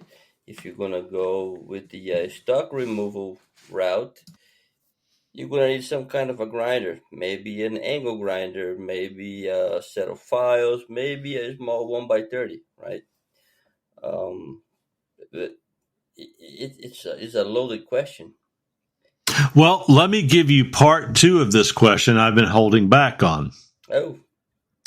What type of equipment should he have to become a knife maker? Because now he says, part 2, I'm thinking about the area that I should work in. I currently have a shed to use as a work area for LARPing and airsoft equipment. Okay. LARPing. Do you guys know what LARPing is? Yeah, that's what Eric does. Live action role play. That's guys that make the styrofoam or foam swords and go out and beat each other in the parks and everybody laughs at them. Yep. So he's looking for. He's currently got a shed. It's 12 by 12 that he uses for his airsoft and LARPing arsenal. has a cement floor. Would that be big enough for both hobbies plus some storage space? No. Absolutely. No. I think I would. I think. Listen, knife making will take all those inches of space in there, and there is nothing left. And if I you're think knife making will take as much space. If you're grinding your blades, there Uh-huh. will be dust all over the place. It'll get That's all over true. your styrofoam swords. Yep. And there will be sparks, and styrofoam don't mix. Can I say something? Can I say something? something? Please do. Dude, turn off Grand Theft Auto, Fortnite, and get rid of all the foam swords and armor, and donate your airsoft to a 3-year-old, and then talk to me about knife making. Until then, you're a fantasy world. I ain't got time. Don't listen to him. I got another. He's full of got it. Nobody another got time opinion. for that. Ain't nobody got time for that. I disagree. Go for it. You can disagree, So even if you're wrong. that's right. What I started out right. I bought that 1x30, the Harbor Freight 1x30, and I bought 2 soft fire bricks, and I had that propane. Actually, I used the map gash torch, right? And so and some sandpaper, and some peanut oil or whatever, canola oil, whatever I was using to quench in. And so I would say that even if he has that shed for storage, all he really needs is even if he has that shit in his shed, a shit shed, not a she shed. It's a shit shed. okay, But go a ahead. shit shed. All you really need is a small portable table or something to put it outside the shed. Set your, because a lot of folks don't grind or forge or whatever they're doing in their garage, right? Because they're trying to keep their garage clean. And I'll see them drag the stuff out into the driveway. And so I would say that 1x30 is easy enough to move around. So just put it out, in your yard. And when you want to make a knife, Just sit right down there in the grass. Sit out down there That's next right. to the grass. Run an extension cord over to it. Grind you out. And grind it out. And then decide if it's something he wants to do. And because if it's something that he really enjoys, he might enjoy it, or she might enjoy it more than the LARPing or the other stuff. And then eventually the thing that they like most will take over that shed. I would say he lost me at LARPing, and all I could envision was the Fox Boy at Blade Show running around wagging his tail at everybody. What does that guy say? Ching ching ching ching ching ching ching ching ching ching ching ching ching off. Poor guy. I guess I'm being a little too negative. Yeah, but you're just being a grouchy old man, is what it is. I say, freaking do all of your hobbies, and whichever one you enjoy is going to take up the most space. I made professional fishing lures for 23 years, and one day I said FTS and threw that stuff in the trash and donated what I had left over to Eric for his son to set and paint plastic lures. Hey, I mean, if you want to admit you're a quitter to everybody else, that's fine too. No, I become a master. Once I became a masturbator, I decided I wanted to become a master smith. So, I mastered golf. I had a pretty good handicap, got tired of it. And I've always fished, and I decided to make lures. Did that since 96 or so, and then I decided I've always wanted to try making knives. And pre-COVID hit, and I was bored. And next thing you know, I become knife maker to the stars. The stars, you say? Oh, it'll come up a little bit later. Don't let me forget to tell you that Chip's making a knife for the stars, one of the stars of Nashville. You're thinking now, well, who's Chip making a knife for? Hey, Josh. Yeah. Do you make knives in the same spot that you have your nice cars in? I do, and that's not a good situation. Well, I was going to use it as an example, but I guess you. Yeah, no. His knife does get all over. If he made knives where his LARPing equipment is, I would probably unfriend him on Facebook. You're unfriended. So, knives for Nashville's. Y'all just jumped right off of that one. I'll come back to it though. I'll come back. All right. Yes, sirree. Last question of the night. This has been a night of questions. Over 3 weeks, I collected quite a few.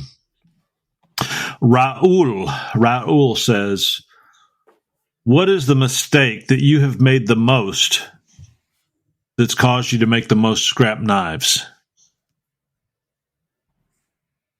What mistake have you made the most that's made you make the most scrap knives? Grinding. I'll tell you mine. Yeah, that's it's chasing your bevels right into the scrap pile. Yeah. You know, you make a little mistake and you try to fix it and you get a little higher, and then you go on the other side and you try to match it and you make a mistake and you get a little higher there. Pretty soon your bevels it's a flat grind, and then it's past the flat grind, and exactly. and then you've got a full razor blade. You got a full unsharpened razor blade. Yeah, that's right.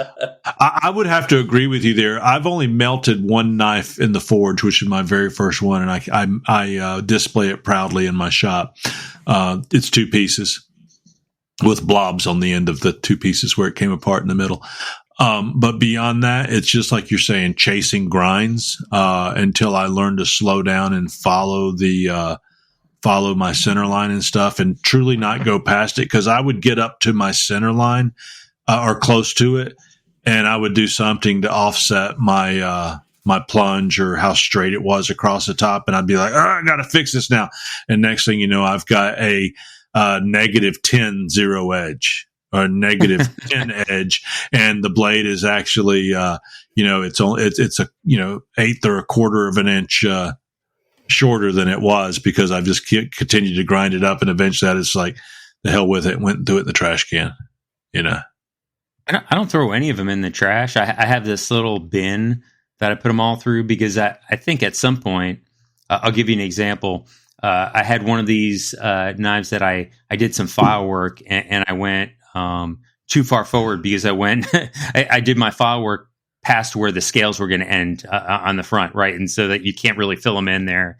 And so I was like, well, let me, I want to try a hollow grind, right? Because, I have this 6-inch wheel on the bottom of my Ameribraid grinder. And I know it's a pretty small size wheel for a hollow grind, but I was like, let me give that a shot. I mean, so, so I started grinding, and it was the same thing. I started getting a little bit higher and a little bit higher, and then it started getting thinner and thinner. However, once I kind of got to the point where I knew I couldn't fix it at this point, I put it to the side, because I think I still can fix it once I get if I get a 10-inch wheel, then I think I can smooth everything out. Right. And so, that goes into the bin with, hey, when I get a better tool or I become a little bit better knife maker, I think I can fix it later. The important part is just writing what kind of steel it is, so I know how to heat treat it later. That's smart. Gotcha. Well, guys, we're rounding down about 15 minutes to the 2-hour mark. Talk about what we're going to be doing next couple of weeks. As I mentioned, got a knife I just got to finish. So tomorrow, after I wash the Jeep, put 1,500 miles on the Jeep the last week, going up to see Otis here, and he wasn't at the house and came home. So I got to wash the Jeep tomorrow. It was dusty for the last 4 weeks, and then I finally get to Nashville, and the bottom fell out yesterday and rained all the way back. And then I'm going into the shop, and I am going to start filing out a guide, and by tomorrow afternoon I'll be posting photos of a guide for you guys to critique and say, a guard. I'm sorry. And you guys will probably be saying, Chip, you should really do LARPing. You're not good at this. Turn your shop into a LARPing shop and throw all that crap in the trash like you did your fishing lures. LARP man. Become a man. Yeah, hey, and if then you're a blacksmith at a LARPing convention, I mean, that's kind of cool, right? That's a good place to be. Do you use foam hammers? I think somebody was using a Dragon Forge and real hammers. Eric looks pretty cool. We must mention he's camping every weekend at a Renaissance festival. His forge is a dragon, and he sticks the steel in the dragon's mouth, and it comes out all red and hot. And he's wearing a dress and boots, but it looks good on Eric. I flew out there just for that. The lady in red. Yeah, he looks good. No, Eric is so impressive. He's living the dream, man, living the dream. And so everybody else knows, Jason Fry is out killing deer this weekend. Big Hand Dave is probably at a football game tonight at University of North Alabama. Mm-hmm. Yeah, Jason is trying to catch up to me. Let me tell you, Otisir, your deer hunting is like me fishing in Lake Gunnersville. You don't take a picture of a bass unless they're at least 5-6 pounds, and there's so many bass to catch out of that lake. It's not difficult. You just got to know the spot to go on. When I drove through Delaware and Maryland from 4 to 7:30 in the morning, there were freaking deer everywhere. You had a deer there, a field. There were 10 deer standing in it, and I saw bucks, I saw does, and I'm like, this is shooting fish in a bucket for Otis here. Not that you're not a great hunter, but I understand why you can come out with so many deer where guys are happy to get 1 or maybe 2 a season. Heck, you're taking them by the dozen, and not that it's easy. I'm just saying they're freaking deer everywhere. Yes, there is. That's why they give us unlimited doe tags for 5 counties, the suburban area. Now, I'm already on my 6th. I got me a nice 10-pointer during muzzle loader. Yes, you did. I put a pretty hole on that buck with my smoke pole. Yeah. Did you ever look up that guy? I'm tagged out for bucks, by the way. I have to buy me an extra buck stamp. I'm only allowed 1 extra buck stamp. How much is that? Like $10 or something. Well, that's not bad. Did you ever look up that guy that makes the muzzle loaders? I did. He's not too far from me, Eastern Shore, a couple hours away. Yeah, pretty cool guy though, isn't he? Yeah. He makes very period looking knives. Yep. So, anyways, my CVA went kutush, and down he went. What are you doing this weekend? Tomorrow I'm out to kill me some more deer. Excellent.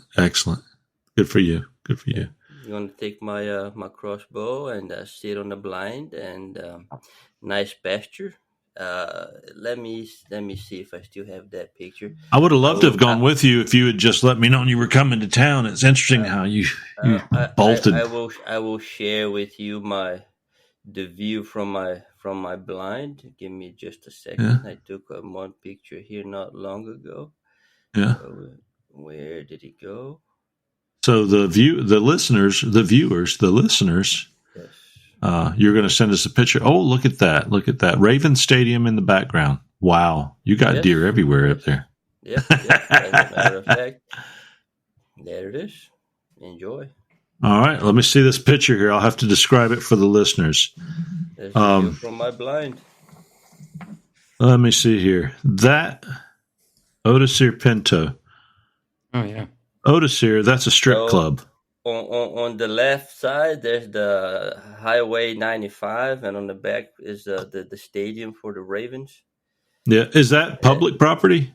No, that's private. You got a buddy? Yes, I do. That's very nice. That's a nice piece of property. That's a good-looking piece of deer property. I love those trees. He knows a guy. He knows a guy. Who knows a guy who, Yeah. Tone Loke. Yep, that's the guy. Yeah, Christmas is coming up. We have to have another Christmas play. It's been a couple years. You're gonna need a new guinea pig for that one. That's fine. I ain't jumping on this one. Josh, what you doing this weekend?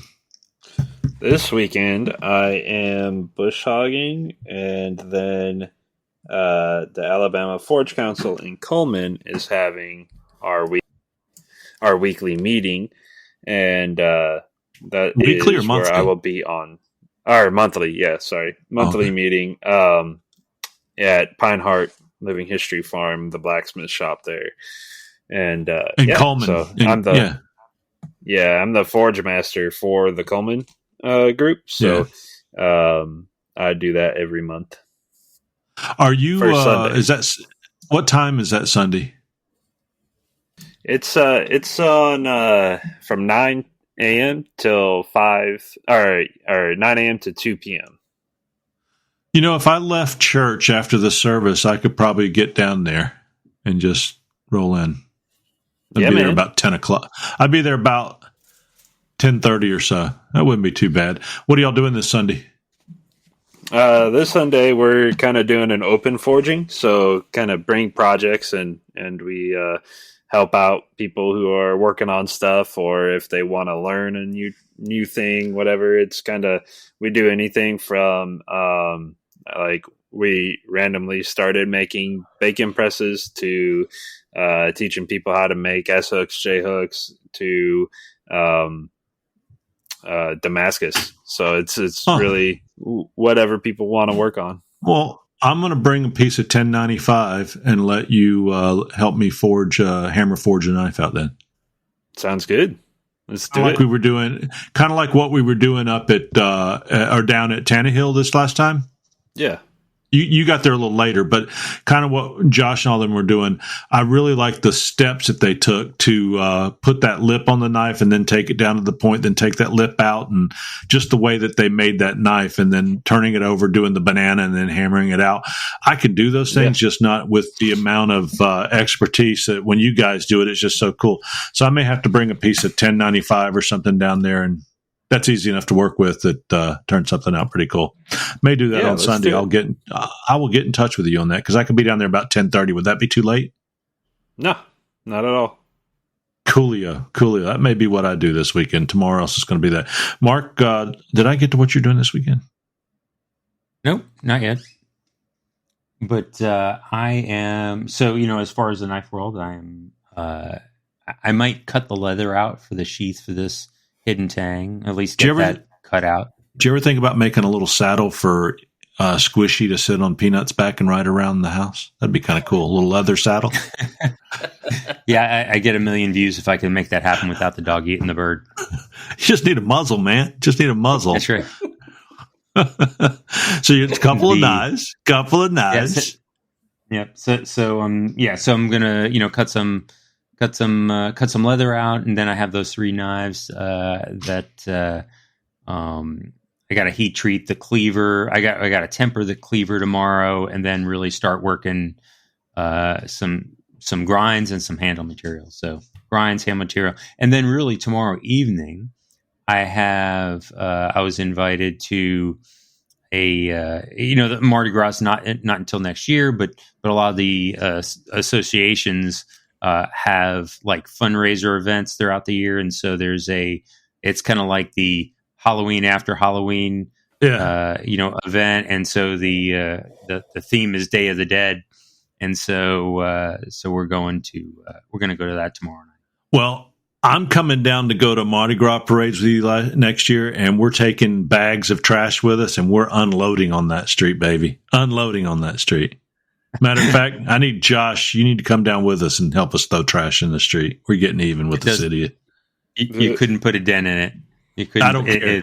I don't care. We're going to take pictures of ourselves littering in the street there. Well, man, you look. Yeah. We'll just put a Josh Howard mask on. We'll be fine. Hey, there you go. Hey, I'm glad to see you doing good. You need to grow that beard back. Time to grow the beard back. I see you got a little shadow there, but be a man. Grow that beard. Guys, questions, comments, product reviews, show, guest ideas, subscribe and email us at theknivessamplers@yahoo.com or DM us on Facebook, The Knives Templars Podcast. If you get tired of listening to Joe Rogan, come over and listen to the podcast at Knives Templars. We're as exciting as Joe Rogan. Episode sponsored by The Rivers Experience, Casting Crafts and Marabraid, and Pop's Knife Supplies, Maritime Knife Supply, Phoenix Abrasives, and that Templars 10 at 10% off your order. You can find us on iHeartRadio. Oh, go out and buy some Upnourish meal replacement powder as well. You can find us on iHeartRadio, Spotify, Apple Podcasts, YouTube Music, Anchor, Amazon, YouTube Video, and CastBox. Man, that's a plethora of places to listen. list of resources and suggested materials and social media, see at the Knives Templars podcast on Facebook at knivestemplars.com. Again, contact us at the knivestemplars.com. And with that, guys, it is time for you to say good night. Good night. Buenos nachos. Dias tardes. Tranquility Base here. The Eagle has landed.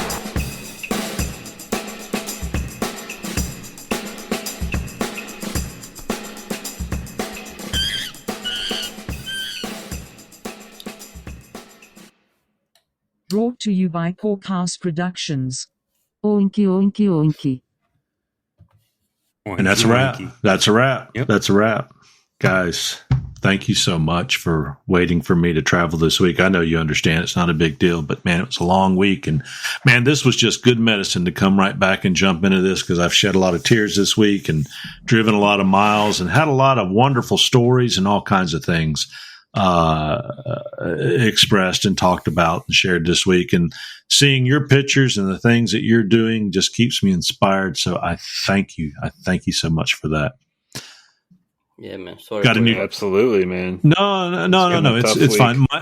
My mother had been ill for some time, had conquered cancer, and lived to be 84. I hope I live to be 84. So, very wonderful, life well lived. So it happens to all of us. It happens. I hope I go out as graceful.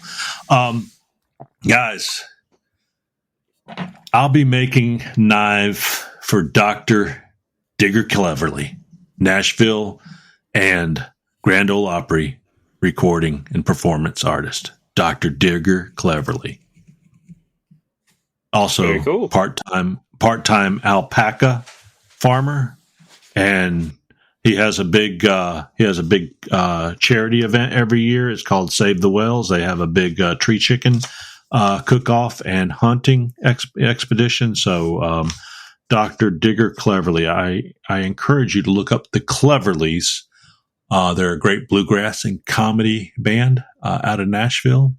And they got great double basses, banjos, fiddles, guitars, just mandolins, little everything. They're a wonderful, funny group as well as a entertaining and very magical musical group. But Paul Harris, who is Dr. Digger Cleverly, I'll be making a knife for him shortly. So it was kind of a cool come together on that. So I got to be really good. That's why I got to go down to the Josh's School of Knife Making this weekend. That'll be fun, man. So, yeah. Otis here. Were you wanting to say something? Nope. No, you're mesmerized by that. You're like Chips the Knife Maker to the stars. Right. Even maybe not an A-lister, but a B-lister. That's not bad. Amen. Not bad. So Take what you can get, right? Are you familiar with the Cleverleys, Josh? I am not. Yeah, But they're going to be down at them. Yeah, please do. Look at them on YouTube. They're going to be at the Princess Theater here in Decatur in December. So I've already bought my tickets to go see that. They're a very entertaining group. So if you see them, they travel all over the country. So good group.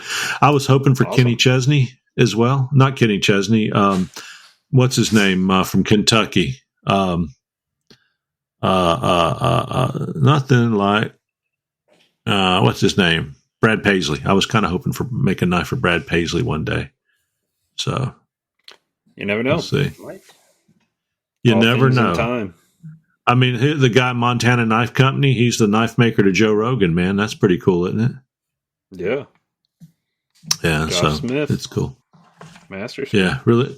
Yeah. Really cool dude. Cool dude. So, well, guys, I hope y'all have a most blessed evening. I don't want to cut any of you short. I'll ask you, Josh, how's your wife doing? Doing well. We're getting there. Yeah. We're not 100% there yet, but we are definitely making improvements, and so we're happy with that for sure. Very good. How's the cow doing? She is still the cow. We are getting towards the last little bit of it. She's almost got the calf to where the calf is drinking all the milk. But she still kind of goes in and out of mastitis here and there, but luckily it's not bad. So we're continuing to treat her on that, and eventually, once we have this calf weaned off, she gets to just go be a happy old cow. So you won't use her as a milk cow at that point? Right. Yeah, we won't even breed her. She's just gonna. She was our first dairy cow. Should be a pet. She's a wonderful she's gonna be the pet. Yep. There's nothing wrong with that. I love animals. Will you buy another dairy cow? Well, she's got two heifer calves, and okay. I think the first one, I believe, is not going to be a heifer much longer because I think she's bred. So we may be able to train one of her calves. If we can't do that, eventually we might get another one. It's just it's a big commitment to have one, so we're kind of gonna play that by ear. Gotcha. Mark, you heard anything else about the Alabama competition down at the Battleship? No, I've seen some posts. I know he's been doing a lot of classes at his location, but haven't heard much. I'll have to text them in the next week or two. Inside loop. Yeah, and find out what. I don't know if you were on last time, Josh, when we were talking about that he has a little bit of an updated plan that he might. So a little bit of an inside look there. I'm going to tell some secrets here. Pretty much, instead of it being in December, it's going to be in February. So right now, I think they're looking at February 22nd, and they're going to do what you were talking about, VMAX, where they're going to have like a mini competition of local knife makers that have not had the opportunity to go on Forge and Fire, and then they're going to take I'm not sure if it's the top one or top couple, and let them compete with us, the Forge and Fire guys, at the Battleship. So that sounds like that's going to be pretty cool. And I am marked down as a definite maybe, possibly, depending on my work schedule. But I'm hoping I can go again this year because that is a very fun event. Well, if you go, I'm going. If Mark goes, I'm going. I want to see this. Otisir, we'll have to drag you down here too. It's a $400 ticket. We'll pitch in. And get you down here. $100 a piece. Guys, Otisir, I hope you're very successful whacking deer tomorrow. I hope you whack one and get to use your anus knife again. I know you value that knife. Look forward to it. Additionally, I have one quick movie review that while I was out over several days, my sister and I watched several movies just to kill some time in the evening. And they have a movie out in 2024 called Sasquatch Sunset. You can look it up and watch the trailer. Great costumes, great acting, but the dumbest movie I've ever seen. So anyway, go out and watch Sasquatch Sunset. At least look it up, Sasquatch Sunset today. So there you go. It really comes down to a bunch of Sasquatches mating, running around eating things, and having babies and catching them in midair. It was the weirdest thing I've ever seen. So just like the friend. Undoubtedly, they haven't seen a real Sasquatch like me. So, guys, with that, God bless you. Hope you all have a good night, and everybody that's listening out there in Knives Templar Land, thank you so much for listening to us. You make it worthwhile doing this every couple of weeks. You keep us energized and make us feel important. Y'all have a blessed one. See you now. See ya.